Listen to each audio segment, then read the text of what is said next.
We're coming into kind of like the downtown stretch of Fargesn right now. Living outside of St. Louis right now, and all these people kind of know the name Fargesn. They don't know much about Fargesn.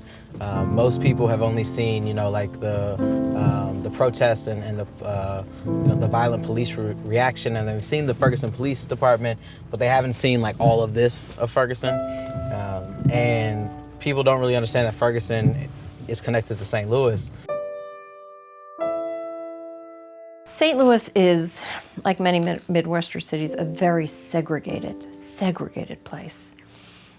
You can live your life and not really have a relationship with, someone of another race here. St. Louis is just historically a segregated town.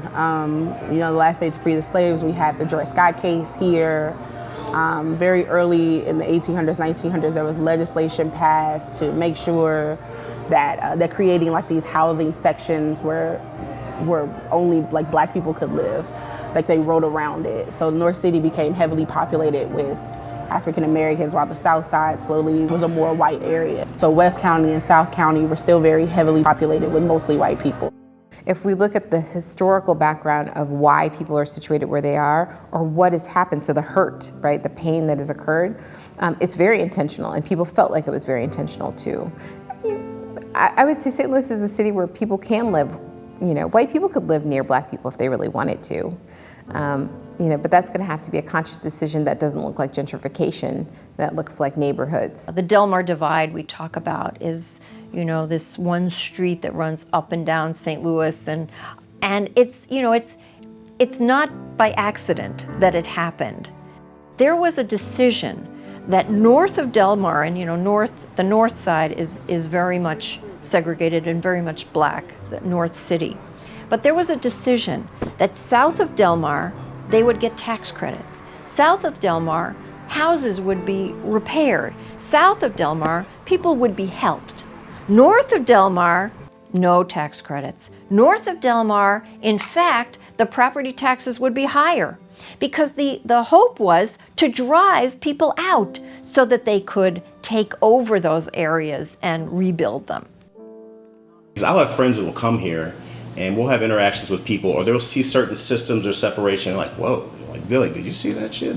I'm like, yeah. I'm like, it's that way it is, or why are people doing? I'm like, yeah, this is it's the most oppressive thing ever. I'm like, I don't know, it's just the way it is. That's the way it is out in the county, out there, or something like that. And I've just taken it for granted, and I've sadly become accustomed to it. And then you had a Fargesn that was completely divided. You have South Florissant, where the police station is, where you've probably seen on the news, which is the white side. And then you have West Florissant, which is where most of the burning and the first days of the protests took place, because that's where Canfield Green is. And Canfield Green, of course, is where Mike Brown was murdered.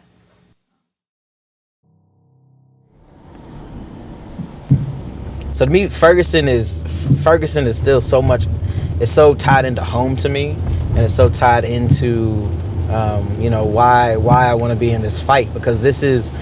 We're driving around here right now in the rain, on a Sunday morning, and it looks like anywhere else in America. There's nothing particularly special or interesting looking about this place. It's it's a little stretch of a downtown municipality. It's small businesses. It's it's a small community. It's people getting up and going to work every day, and people struggling with everyday things.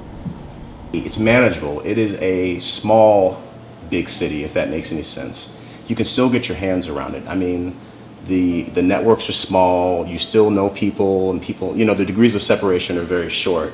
And therefore, I don't think it's too late for change to occur in this city. There's going to be some struggle, and there's going to be a whole revolution in order to make that happen. But this city's not done, if that makes any sense. There's plenty of room to grow, and I think that I've been in an environment lately, especially where I'm around like-minded people that know what needs to happen and are willing to do the work to make the change happen. So that's very hopeful for me. I think it's still a good place to live and raise your kids, obviously, as I have 2 kids and I raise my kids here. And I made a conscious choice to come back here. It's where I choose to be. I choose to be here, and I think it's a good choice. I wouldn't say that I feel any sort of like guilt or responsibility to come back to St. Louis. For me, it's love. Like when I say I love St. Louis, I mean I love St. Louis. And for me, it's growing up here, growing up the way I did, growing up the places in St. Louis I did, that's why I want to do everything I want to do in my life. So I feel obligation. I wouldn't use the word responsibility. I feel obligation because to me, we have obligation to God and we have obligation to one another.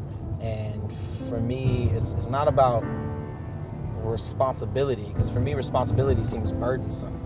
I don't feel any burden of St. Louis. I don't feel a burden to come back home. I feel the obligation of love and respect for where I came from, and I feel obligation towards